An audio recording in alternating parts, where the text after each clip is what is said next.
Assalamu alaikum wa rahmatullahi wa barakatuh. Welcome back again, my dear students. Today our topic will be Ohm's law.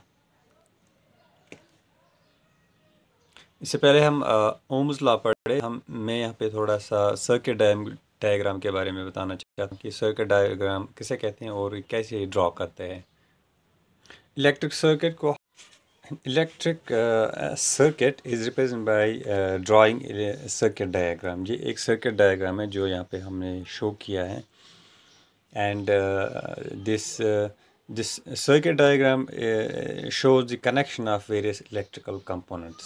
यहाँ पे आप देखिए ये connection है between various electrical components. यहाँ पे एक सेल लगी हुई है, यहाँ पे एक एमीमीटर है, ये यहाँ पे रेजिस्टेंस है और यहाँ पे वोल्टमीटर लगा हुआ है। And this is rheostat. What's rheostat? It is the variable resistance. ठीक है ना, ये इस रेजिस्टेंस को हम वेरी कर सकते हैं, इसको हम चेंज कर सकते हैं। तो दिस इज़ कॉल्ड रियोस्टेट। तो ये एक सर्किट डायग्राम है। This is a circuit diagram.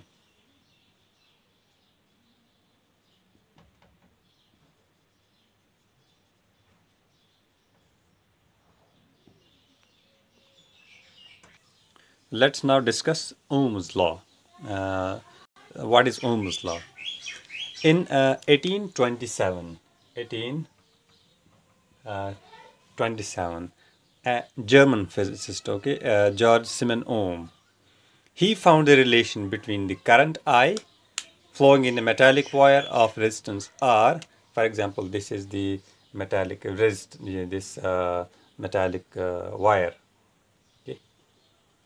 If this is a metallic wire and the current flows through it, current I flows through it. For example, current I flows through it, and here this is here the resistance.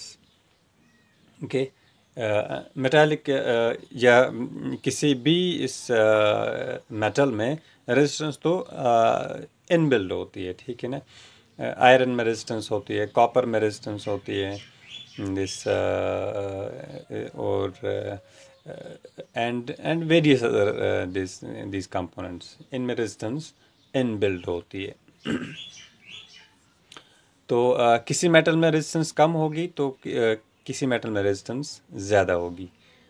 तो for example this current I flowing this metallic wire and this is the resistance R. Okay, and George Simeon Ohm found the relation between I and R. He found the relation between I and R. And the potential difference across its ends. If this is current I and this is resistance R, here will be the potential difference across its ends. Here it will be यहाँ पे एक voltage होगी, ठीक है, और यहाँ पे कुछ दूसरी वोल्टेज जो होगी। ओके, तो he found the relation between I, R and potential difference across its ends. तो this relation between voltage, current and resistance, तो यहाँ पे कुछ वोल्टेज भी होगी। अगर जहाँ पे करंट होती है तो वहाँ पे वोल्टेज भी होती है। ठीक है ना, वोल्टेज का मतलब यह है कि वहाँ पे पोटेंशियल डिफरेंस होती है। जब पोटेंशियल डिफरेंस होगी तभी करंट फ्लो करेगा। Okay, so here across its ends here will be the potential difference. यहाँ पे पोटेंशियल डिफरेंस होगी ही होगी। तो अगर किसी वायर में या अगर किसी सर्किट में करंट फ्लो कर रहा है तो इसका मतलब यह है कि उसमें पोटेंशियल डिफरेंस है। अगर पोटेंशियल डिफरेंस नहीं है तो करंट भी फ्लो नहीं करेगा। That means there is a potential difference also. So he found the relation between current, resistance and potential difference. So that's called Ohm's law. The relation between voltage, current and resistance forms the basis of Ohm's law. Okay, तो यहीं से Ohm's law हमारी build होती है। इन तीनों के दरमियान जब हम रिलेशन निकालते हैं तो उस इक्वेशन को, उस रिलेशन को हम ओम्स लॉ कहते हैं। सो नाउ क्वेश्चन इज़ कि ओम्स लॉ क्या कहता है, क्या है ओम्स लॉ, क्या है relation between I and V. क्या कहता है Ohm's law? It says that according to Ohm's law for all physical conditions of a conductor remaining the same. अगर एक कंडक्टर है आपके पास, तो अगर इसके उसके फिजिकल कंडीशन सेम रहते हैं, यानी कि टेम्परेचर सेम रहता है, प्रेशर सेम रहता है, वो जो है कंडक्टर सेम रहता है, the current flowing through a conductor between two points is directly proportional to the potential difference across the two points. Current flowing through a conductor, conductor में जो करंट फ्लो होगा that will be directly proportional to the potential difference across the two ends. Across the two ends जितनी potential difference होगी उतना current होगा, ठीक है ना। यही कहता है ना, इज़ डायरेक्टली प्रोपोर्शनल टू, यानी कि जितना पोटेंशियल डिफरेंस बढ़ जाता है तो करंट भी बढ़ जाएगा, ठीक है। अगर potential difference across the two ends कम होती है, रिड्यूस होती है, तो करंट भी रिड्यूस होगा। Okay, so this is the Ohm's law. What does it say? It says that the current flowing through a conductor between 2 points is directly proportional to the potential difference. ये potential difference के directly proportional होगा, क्योंकि जितना ज़्यादा potential होगा उतना ज़्यादा current flow करेगा। तो mathematically हम लिख सकते हैं I is directly proportional to V, ठीक है। current directly proportional potential difference के बारे में, this current is directly proportional to potential difference. और हम लिख सकते हैं, अगर हम प्रोपोर्शनलिटी को हटा लें तो यहाँ पे हम लिख सकते हैं V is equal to I R, where this R is constant of proportionality, okay, and this R is the resistance, this is resistance, ठीक है। तो ये R जो है this is the resistance of the conductor. So I can write here as I is equal to V by R. I is equal to V divided by R. तो current किसके बराबर होगा? करंट इसके बराबर भी होगा यानी कि ratio between potential difference and resistance. Okay, so this is the Ohm's law. So, according to Ohm's law, electric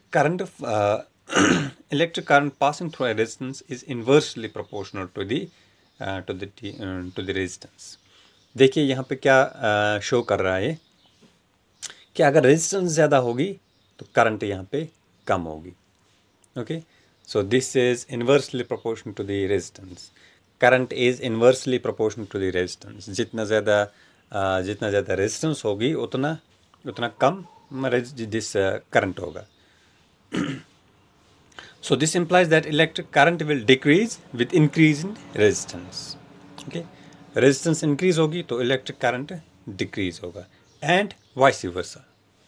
Electric current अगर increase होगा तो resistance decrease होगी। Okay, तो आइए अब हम पढ़ते हैं कि ग्राफिकली हम कैसे इस ओम्स लॉ को रिप्रेजेंट करते हैं। Graph between V and I, V and I के दरमियान जब हम ग्राफ ड्रॉ करते हैं तो वो कैसे दिखेगा। if a graph is plotted with the potential difference on y-axis, for example, the potential difference is on y-axis. If this is graph, and here this is y-axis, okay. If this is y-axis and this is x-axis, if the potential difference is plotted on this axis, y-axis, here it is potential difference V. This is potential difference V, and on x-axis we plot I, current. Then the graph is a straight line. Graph एक straight line होगा, okay. Graph will be a straight line like this. एक straight line होगा, okay. whenever you plot the graph between V and I, and V on y-axis, I on x-axis, the graph will be a straight line. graph एक straight line होगा हमेशा. Okay, and is a straight line passing through the origin. लेकिन ये origin से pass होगा. Okay, this means that when potential difference is zero, current is also zero here. Okay.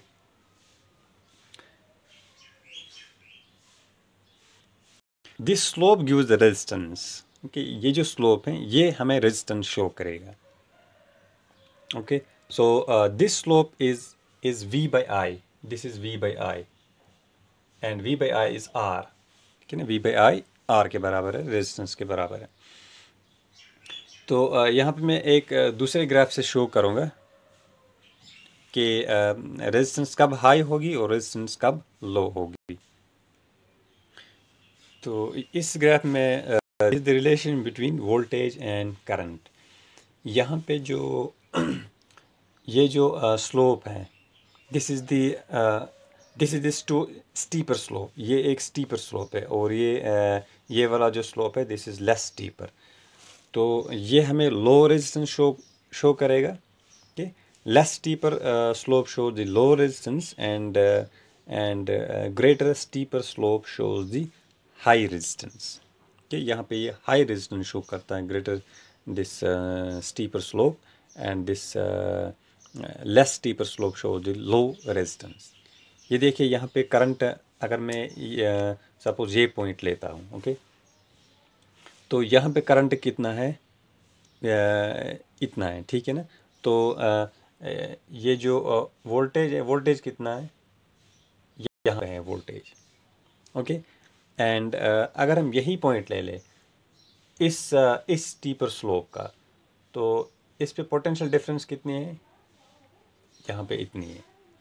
और potential difference जितनी होगी उतनी जो है उतनी रेजिस्टेंस ज़्यादा होगी. ओके, और पोटेंशियल डिफरेंस अगर कम होगी तो रेजिस्टेंस भी कम होगी. So steeper slope shows the high resistance, and less steeper slope shows the low resistance. What will happen if we draw the graph when potential difference is on x-axis and current is on y-axis? What will happen? Let's see. If I plot the current on y-axis and potential difference on x-axis, if the graph is plotted with potential difference on x-axis and current on y-axis, then the slope of IV graph, this is the slope of IV graph. Okay, it gives 1 by R. ये 1 by R देता है, यानी कि resistance का reciprocal. Okay, resistance का reciprocal, and the unit for reciprocal of resistance is ohm inverse. Resistance का reciprocal क्या था, ओम. ओके, जिसको हम ऐसे रिप्रेजेंट करते हैं इस सिंबल से. एंड 1 by R का जो यूनिट होगा this will be ohm inverse. Okay, ohm inverse. So this is 1 by R. ये हमें 1 by R शो करता है, reciprocal of resistance. And reciprocal of resistance is known as conductance. Okay, 1 by R is conductance. And what's conductance? It is the measure of how easily the current flows through a resistor. How easily the current flows through a resistor along a certain path. Conductance का मतलब यह है कि कितना easily ये जो है current flow करता है. Okay, so this is the graph between I and V when I is plotted on y-axis and V is plotted on x-axis.